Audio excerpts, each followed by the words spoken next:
Ketika bapaknya ngebet pingin ngingu memelihara sapi pada tahun 1973, ia mengungsikan penduduk di 5 desa yang tersebar pada 751 hektar di Jawa Barat.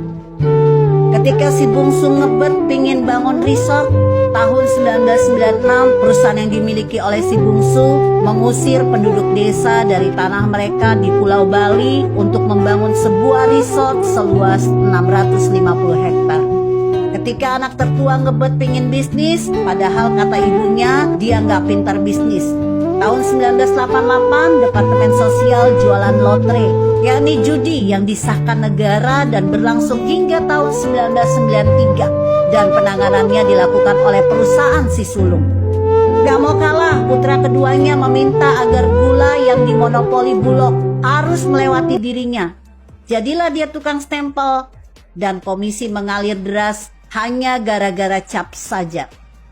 Si bungsu marah. Bulog pun memberinya hak untuk mengimpor ribuan ton beras dengan dalih menstabilkan harga pangan. Kesepakatan keluarga itu dengan Bulog telah menghasilkan sekitar 3 hingga 5 miliar dolar.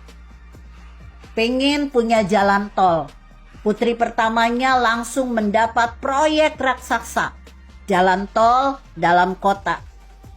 Gak punya duit bagi modalnya, pinjamlah dia ke Bank Bumidaya milik pemerintah.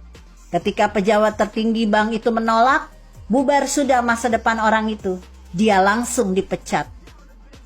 Si putri pertama langsung panen dengan hasil 210 ribu dolar per hari di tahun 1990. Dengan alasan privatisasi, Telkom mengakhiri monopoli telekomunikasi. Putra kedua adalah penerima manfaat utama. Pada tahun 1993, lisensi untuk operasi sambungan langsung internasional dan untuk jaringan telepon digital diberikan pada perusahaan putra keduanya. Tahun 1995, nilai perusahaannya ditaksir sudah bernilai 2,3 miliar dolar. Dunia sangat luas, namun rupanya masih terlalu sempit bagi kepentingan. Terjadilah tabrakan dalam ruang yang sangat lebar itu. Putra sulung berantem dengan putra bungsu. Rebutan ladang dalam persaingan bisnis penerbangan. Gak puas berantem dengan putra kedua, putra ketiga ngajak ribut dengan putra kedua. Kali ini dalam persaingan bisnis otomotif. Laki lawan laki kini sudah tidak seru lagi. Lelaki lawan perempuan mengambil panggung perang antar saudara. Putri pertama berantem dengan putra kedua hanya karena rebutan gelombang TV. Mereka bersaing dalam dunia pertelevisian. Persaingan tumbuh begitu kuat sehingga keturunan cemara ini mulai mencari monopoli dalam lini bisnis yang semakin memalukan. Putra kedua sekali lagi mendapat kontrak untuk mengimpor kertas khusus yang digunakan oleh Mint Nasional. Tak mau kalah, putri tertua mengambil alih pemprosesan surat izin mengemudi. Persaingan makin menggila. Bukan hanya anak, menantu pun tak mau kehilangan momen sempit itu. Istri putra pertama menjadi satu-satunya produsen resmi kartu pengenal wajib Indonesia.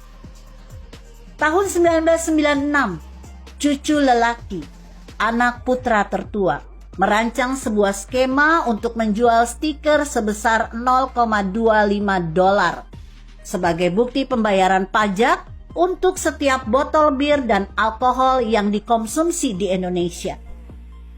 Oh alah, yang paling luar biasa adalah pegawai negeri dan anggota militer harus merelakan sebagian gajinya untuk yayasan yang didirikannya. Tak ada kata puas di sana. Ini hanya sekelumit cerita. Bagaimana sebuah rezim yang terlalu lama berkuasa hanya demi menyedot habis uang negara. Masih ada ratusan kebijakan dan ratusan keputusan yang dibuat demi menumpuk kekayaan, tak ada puas itu. Cara mendirikan dan menguasai tanah untuk Grand Hyatt, Bali Cliff Hotel, Sheraton Nusa Indah Resort, Sheraton Laguna Nusa Dua, Bali Intercontinental Resort, Nico Royal Hotel, Four Seasons Resort di Jimbaran, hingga Bali Golf and Country Club di Nusa Dua. Tentu adalah kebijakan negara yang dipesan. Beruntung, 16 tahun kemudian Indonesia kedatangan seorang lelaki kurus. Dia orang yang sangat biasa, tak tampak ketegasan di wajahnya, tak tampak kepintaran pada kata-katanya. Hanya sorot matanya yang berbicara. Dia orang jujur. Apa yang sudah dicapai dalam 5 tahun pertamanya tak perlu lagi dipamerkan.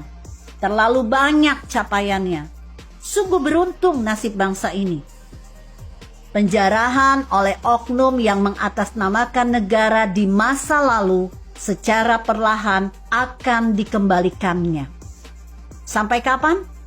Sampai kita tetap mendukungnya tanpa lelah membangun negeri ini. Artikel ini ditulis Karto Google di sintesanews.com. Jika Anda berpendapat lain, berikan komentar Anda di kolom komentar. Saya Emma, Karisma 90.